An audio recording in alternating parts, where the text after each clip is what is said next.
Amos Carver stared into the cracked mirror of the control station as his own eyes betrayed him, the whites dissolving into a frantic lattice of ruptured red veins. Beneath his boots, the concrete floor didn't just shake. It breathed, emitting a low-frequency thrum that turned his bones into vibrating tuning forks and shattered the overhead lights into a rain of jagged glass. As the heavy silence of the dying town was replaced by a visceral, rhythmic roar from the depths of the earth, he realized the pressure gauges weren't just failing. They were reacting to something that hadn't seen the sun in a million years. He lunged for the emergency phone, but the receiver offered no dial tone, only a wet, whistling rasp that sounded disturbingly like a human throat choked with silt. Outside, the familiar silhouette of the Appalachian peaks seemed to shift against the bruised sky, and a sickly, gray-green mist began to seep upward through the floorboards, smelling of ancient decay and honey. Amos gripped his brass flashlight, watching as the shadows in the corner of the room started to detach themselves from the walls, moving with a predatory grace that defied every law of physics he had ever spent his life enforcing. Amos Carver pressed a calloused palm against the vibrating fuel feed lever, the mechanical tremors of Blackwood Creek Power Station radiating up his arm and settling deep into his elbow joint. A layer of coal dust sat so thick upon the control console that he had to scrape through the grit with a fingernail to read the gauge increments.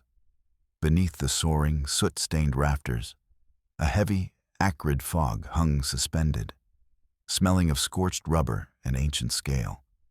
Every step Amos took across the iron grate floor triggered a rhythmic clang and a fresh cloud of gray particulates that clung to his sweat-drenched neck. The decrepit boilers groaned, venting plumes of superheated steam through whistling fissures in their rusted patches. He adjusted his greasy cap, watching the jagged gears of the conveyor struggle to churn tons of anthracite into the station's hungry maw. Amos stooped over the brass face of a pressure gauge, where the needle thrashed in violent convulsions, sweeping far past the red danger line. His pupils dilated as he noticed the needle defying the laws of physics, making sharp, erratic jerks backward against the internal springs. He wiped his eyes with the back of a hand, but the world refused to sharpen. Glancing into a shard of mirror bolted to a support pillar, Amos recoiled.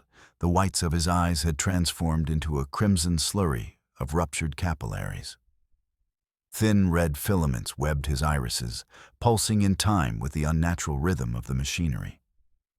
He felt a slick moisture on his cheek and wiped away a single drop of blood that had leaked from the corner of a swollen eye. A hollow, visceral sound, gestating miles beneath the foundations of Blackwood Creek, struck Amos squarely in the chest. This lacked the mechanical timbre of the turbines. His very bones vibrated like tuning forks, calibrated to a frequency of primal dread. Overhead, the fluorescent tubes flared with a blinding magnesium brilliance before shattering one by one, showering him in a rain of glass shards. Long arcs of blue sparks hissed from the distribution panels, smelling of ozone and fried insulation. Amos gripped a handrail as the concrete floor buckled and rolled beneath his boots. The station walls spiderwebbed with instantaneous cracks, shedding decades of accumulated grime and grit that mingled with the sparks of dying electronics. Amos tore the heavy bakelite receiver of the field phone from its cradle, frantically cranking the inductor handle. His fingers shook while attempting to reach the communications post in the lower mines where his only friend, Elias Matthews, was stationed.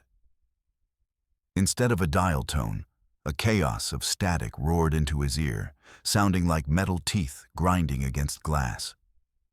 Amos bellowed Elias's name into the mouthpiece, but only a rhythmic, whistling rasp, resembling a dying man's breath, emerged from the diaphragm. Within that white noise, Amos thought he heard distorted, inhuman voices whispering at the edge of audibility. He slammed the receiver back onto the hook, unable to endure the soul-chilling electric screech a moment longer. A worker in a tattered jumpsuit, face gray with lime dust and cold sweat, sprinted toward the control pulpit. Amos grabbed the man by the shoulders, demanding news of the sector where Elias had been working. The man merely trembled, pointing a shaking finger toward the sealed horizons and stuttering through his shock. Amos gathered through the fragmented speech that Elias had vanished the moment the earth let out its first groan. In the shuttered section of the workings, the worker claimed the air grew thick as syrup, and Elias had simply walked into the darkness of the drift, unresponsive to shouts or warnings. Amos felt the cold knot of anxiety in his gut harden into a freezing certainty. Elias needed extraction immediately. Amos ripped a heavy canvas tool belt from the wall and cinched it tight over his hips. His hands found the familiar weight of a massive brass-bodied flashlight and a long steel pry bar, his only makeshift weapon. He checked the spare batteries, shoving them into the deep pockets of his work jacket, and yanked the laces of his high boots tight. His gaze flickered to the warning sign hanging over the entrance to the technical tunnel leading toward the forbidden zone. Ignoring the wail of the emergency sirens, Amos stepped over the threshold, abandoning the relative safety of the station's illuminated halls. The gnawing fear for Elias propelled him forward, into the maw of the slowly awakening subterranean abyss. Amos marched along rusted tracks laid through industrial barrens, where the skeletons of abandoned excavators resembled the remains of extinct leviathans. Beneath his feet, the ground pulsed, heaving small stones to the surface where they hopped like grains on a giant drumhead. He noticed a swarm of rats surging away from the mine shafts, oblivious to the man in their path, colliding with obstacles in a blind frenzy. Birds perched on dead trees circled in jagged patterns, emitting shrill, unnatural cries that made Amos's ears ring. The vibration of the soil became so pronounced that he felt it through the thick rubber of his soles, as if the planet itself sought to shake him off. At the very boundary of the minefield, Amos froze before a gargantuan rift that had cleaved the bedrock like the strike of a titanic axe. Fresh seams of anthracite glistened in the beam of his flashlight, exposing layers hidden for millions of years. The soil had subsided, revealing entrances to cavernous voids that exhaled the scent of damp stone and something infinitely ancient. Amos balanced on the edge of the crumbling precipice, staring at uprooted rails dangling over the void. Down in the blackness of the chasms, he glimpsed strange glints that did not resemble reflections of his own light. The tectonic shift had erased the familiar landscape, turning his path into a labyrinth of razor-sharp rock shards. Near the entrance of the mothballed No. 9 working, Amos stumbled upon a familiar object, Elias's leather satchel. He picked it up, discovering the strap hadn't been unbuckled, but appeared sheared by something impossibly sharp. Nearby in the dust lay Elias's helmet, its lamp shattered into a fine powder of glass. Amos ran his fingers over deep gouges in the wooden support timbers of the entrance, marks that looked like the tracks of enormous claws. Fear pierced his spine like an icy needle, but he only tightened his grip on the pry bar with numbing fingers. Elias had been here recently, and the tracks led into the black gullet of the mine, from which no sound emerged except a distant, rhythmic hum. The hum escalated into a deafening roar as Amos approached the edge of a fresh fissure yawning in the middle of the drift. A draft of such sepulchral cold erupted from the depths that frost instantly coated the stubble on his face. The air below looked dense and gray, as if squeezed from the shadows themselves, and he felt his lungs sear from the icy breath of the abyss. The roar of the earth resonated within his skull, stripping away his ability to think or orient himself. Amos peered into the blackness, expecting to see a bottom, but found only an endless, vibrating vacuum that swallowed the light of his torch. Every cell in his body screamed to flee, yet his legs felt fused to the edge of that frozen maw. A sudden underground jolt of incredible force tossed Amos into the air, then slammed him face first onto the jagged rocks. The ceiling of the mine above him cracked with a cannon-like boom, and the first multi-ton boulders plummeted, kicking up clouds of suffocating dust. Amos felt the entire mountain massif shudder like a living creature in its death throes. A hail of fine gravel and heavy beams, snapping like matchsticks under the weight of the settling strata, poured from above. He rolled to the side just as a giant slab crashed inches from his feet, striking sparks from the granite. His world dissolved into a chaos of thunder, darkness, and the collapsing fragments of ancient stone. Amos made a desperate lunge, wedging himself into a narrow crevice of a side offshoot while the main tunnel behind him vanished under a mountain of debris. He rolled out of the tight fissure, skinning his elbows against the sandpaper surface of the rock. Breathing heavily, Amos raised his flashlight and aimed the beam at the spot where the mouth of the main drift had yawned 5 minutes ago. A monolithic wall of mingled shale and mangled steel beams now stood before him. Massive boulders weighing several tons were packed tightly together, leaving not even a narrow gap for air. Amos struck the cold stone with his fist, but the only response was a hollow, dead silence from behind the cave-in. The path to the world he knew was severed completely, turning the mine into a stone tomb. Amos trudged along the wall until he stumbled upon the vertical shaft of a ventilation flue. From beneath a rusted grate, a dense stream of gray-green vapors erupted with a rising hiss. He felt this mist wrap around his boots, climbing higher and soaking his clothes with a cloying, sickly sweet aroma of decay. The scent reminded him of stagnant water in a crypt or rotting fruit left in the sun. The jets of gas hissed with such pressure that the steel bars of the grate vibrated, emitting a high-pitched, almost ultrasonic jingle. Amos coughed, feeling a sugary bitterness settle at the back of his tongue, triggering a momentary surge of nausea. Amos ripped the old respirator from his belt and pressed the rubber mask firmly to his face, tightening the straps at the back of his head. Through the murky glass of the goggles, he saw the geometry of the tunnel begin to warp. The straight angles of the supports drifted, transforming into the curved ribs of a gargantuan beast. Amos touched the wall with his palm and jerked his hand away. The cold granite beneath his fingers had turned soft and yielding, like raw meat. The stone swelled rhythmically, waves of tremors rippling through it, mimicking the beat of a giant heart. He squeezed his eyes shut, but even through his eyelids, he saw the veins in the rock pulse with a toxic pink light, synchronizing with his own heartbeat. Amos threw his shoulder against the cover of an emergency hatch, heaving himself to the surface through the narrow neck of the exit. Once outside, he froze. Blackwood Creek was drowning in a thick, shimmering haze that turned the sunlight into the dim glow of rot. Shadows flitted across the main street, figures in which Amos could barely recognize his neighbors. A woman in a nightgown sprinted past him, clawing at her own face and shrieking words in a forgotten tongue.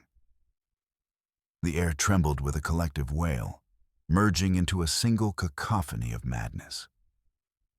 Amos watched people drop to their knees, attempting to scoop the ghostly fog out of their lungs with bloodied fingers. At the intersection, his neighbor, the old carpenter Bernard, blocked his path. Bernard's face was contorted with terror, and he clutched a heavy felling axe. Amos tried to call out to him, but Bernard was deaf to the world, furiously hacking at the empty air at his feet. The old man cried out with every strike, attempting to sever invisible black snakes he believed were coiling around his ankles. Amos saw only the dry dust kicked up by the blade, but Bernard fell and writhed as if being dragged underground by unseen coils. Amos recoiled when the axe swung through the air, whistling an inch from his chest. Sheriff Hancock stepped out from behind a patrol car, his uniform cap lost and his jacket undone. Amos froze at the sight of the sheriff's eyes. The pupils had vanished, replaced by a solid, milky film like fish scales. Hancock abruptly leveled a heavy Remington, his finger finding the trigger without the slightest hesitation.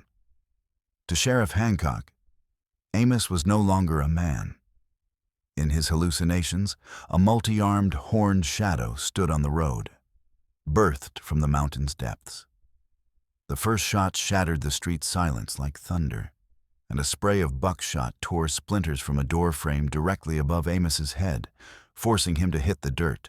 Amos rolled across the gravel and dove behind the rusted bed of an abandoned truck, pressing his spine against the cold metal. Another shot from Hancock blew a fountain of sparks from the gas tank, the smell of spilled fuel mingling with the acrid fog. Amos heard the sheriff methodically reload the shotgun, spitting curses at subterranean demons. The window of a nearby shop disintegrated under a hail of lead, showering Amos in sharp crystals. He curled into a ball, feeling the truck bed shudder with every hit, while Hancock continued his blind barrage, approaching the cover with heavy, uneven strides. Amos felt his breathing turn heavy and hot, as if inhaling molten lead. Raising a hand to his face, he saw the charcoal filter of his respirator had blackened, cracked, and begun to shed fine soot onto his palm. At that moment, a whisper sounded in his ears that made his blood run cold. The voice of his wife, dead for years, called his name, pleading for him to return to the darkness of the mine. Amos squeezed his eyes shut, trying to shake the sound from his head, but the voice grew clearer, overriding the roar of Hancock's shotgun. The hallucination felt so tangible that he almost sensed the touch of cold fingers against his neck. Amos noticed a bright red fire hydrant a few meters away, with its valve sheared off, a powerful jet of water gooting from it. Overcoming his fear of the bullets, he made a dash and thrust his head into the icy stream. The water slammed into his face, washing away the slick film of gas and forcing his lungs to contract painfully. The cold momentarily banished the whisper of his dead wife and forced the monstrous visions to recede. For a second, Amos saw the real world. Shattered windows, empty shells, and Hancock reloading his gun while staring into a vacuum. This brief clarity allowed him to gauge the scale of the catastrophe. A column of gas was rising over the town, turning Blackwood Creek into a mass grave. Amos bolted toward the power station, his boots thudding rhythmically against the asphalt, which was fissuring right beneath his feet. Reaching the wrought iron gates, he saw the station building literally hovering in a cloud of vapors. From beneath the concrete foundation, where the rock strata were thinnest, powerful jets of gray-green gas erupted like geysers of the underworld. The walls of the main building groaned under internal pressure, the brickwork webbing with deep fractures. Amos realized his workplace had become the epicenter of the breach. The earth itself had turned inside out here, and he knew, if this erupting maw wasn't plugged, the toxic cloud would swallow the entire county in hours. Amos pressed against a broken window of the dispatch room, trying not to inhale the seeping smoke. Inside, chaos reigned. The needles of the pressure gauges spun wildly, exceeding their scales and snapping off the limiters. From an open hatch in the basement floor rose a thick, almost palpable cloud of the mountain whisper, swirling into bizarre spirals beneath the ceiling. Amos watched the copper contacts of the switchboards melt, dripping in golden beads onto the floor. The sound emanating from the depths had shifted from a hum to a polyphonic choir that made his teeth vibrate. Gas spilled out with such force that the heavy iron doors of the dispatch room bowed outward, unable to contain the subterranean fury. Amos burst into the storage room and seized a heavy wooden crate marked with explosives. His fingers dug into the raw wood as he pulled out packs of dynamite sticks and a coil of fuse. A plan crystallized instantly. Descend to the deepest point, into the abandoned Seam 4 mine, and seal the rift with a blast. Amos gripped the frost-slicked rungs of the technical shaft in Seam 4, feeling the metal sear his palms through his thin gloves. Every step was coated in a crust of murky ice that crumbled under his heavy boots, raining down into the abyss as stinging grit. The mine walls bowed inward, emitting a visceral, screeching roar that left a metallic taste in his mouth. The vibration was so intense that rivets in the shaft lining began to pop like bullets, ricocheting off the granite with a shriek. Amos pressed his chest against the frozen iron, trying not to look down where a crimson darkness pulsed and the hum transformed into physical pressure against his eardrums. Amos's feet slid onto the floor of the tunnel, sinking into a viscous, black substance. This oily slime oozed slowly from microscopic pores in the rock, weaving into thick, glistening strands resembling tar. He heard a hiss as the caustic liquid touched his rubber soles, and a sharp scent of sulfuric acid and burnt leather drifted into the air. The walls felt alive. The slime pulsed, pushing out bubbles of toxic gas that popped with a wet smack. Amos took a step, feeling the sludge resist, attempting to hold his boots in its sticky embrace. Under the beam of his flashlight, the wall surfaces shimmered with iridescent, gasoline-like swirls, hiding deep caverns in the stone. The beam of Amos's flashlight flickered and snagged on a motionless silhouette 10 paces ahead. From the impenetrable gloom emerged the figure of a small boy, clad in an oversized mining jacket with rolled-up sleeves. Amos froze, dropping his pry bar, which vanished into the black sludge with a dull splash. His heart skipped a beat. Beneath the brim of a dirty cap, the eyes of his son, dead for years, glinted. Jacob stood absolutely still, his pale face appearing carved from chalk against the anthracite walls. Amos saw every familiar fold in the child's clothing, even as his mind screamed that nothing living could exist in this dead gallery. The ghostly boy made a sharp lunge forward and closed small fingers around Amos's wrist. In that same instant, Amos shuddered from an icy discharge that shot through his body from his fingertips to his very spine. The cold wasn't physical, but existential. It seeped through the thick canvas of his jacket, turning his blood into stinging crystals. Amos saw frost instantly bloom on the fabric of his sleeve in the shape of a child's palm. His breath escaped his lungs in a thick white plume, and the skin at the point of contact began to turn blue and cover with painful welts. The hallucination pulled him down toward the oily mire, and this cold stripped his muscles of the will to resist. Amos jerked back with a wild cry, trying to break the icy grip, but his soul slipped on the slick stone. He lost his balance and crashed chest first onto a pile of sharp, mangled metal left from old coal cars. The impact knocked the wind out of his lungs, and his face plunged into the warm, foul sludge filling the drift. A sharp crack followed. A shard of rebar struck the right side of his respirator, puncturing the tempered glass. Amos felt sharp crumbs bite into his cheek as the mask's seal failed with the hiss of indrawn air. Panic flooded his consciousness as he realized he was now separated from the deadly fog by only a few centimeters of cracked plastic.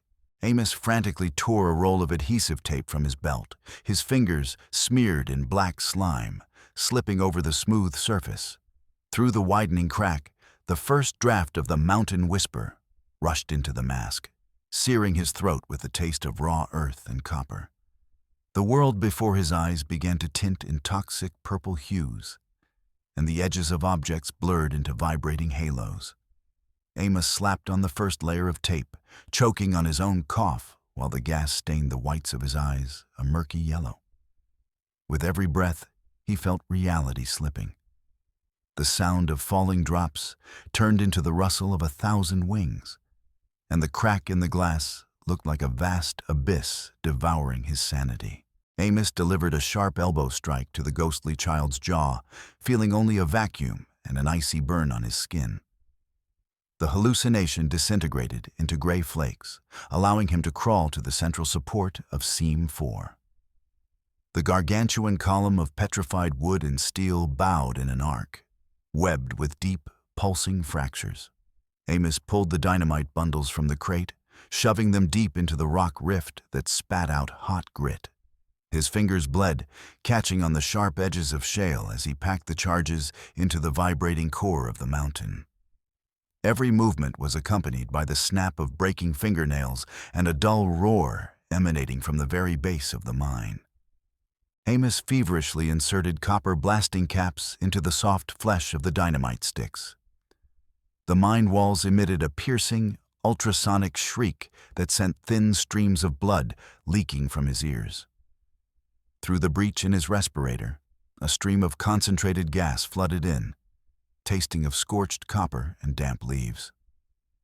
Amos gasped, his face swelling and skin breaking out in crimson blotches from the contact with the mountain whisper. His vision clouded, turning the thin detonator wires into writhing worms. Despite the tremors in his forearms, he continued to weave the network of fuse, wrapping it around the shuddering support while the acrid fog scorched his lungs from within. Amos pulled a sodden matchbox from his pocket and pressed it to his chest, trying to shield it from the dampness. The first match snapped in his stiff fingers, leaving only a useless gray streak on the striker. The second flared for a moment, but was immediately extinguished by a sharp exhalation of earth erupting from a fissure. Amos snarled, feeling his consciousness drift into a gray haze, and struck the third match with such force the head nearly flew off.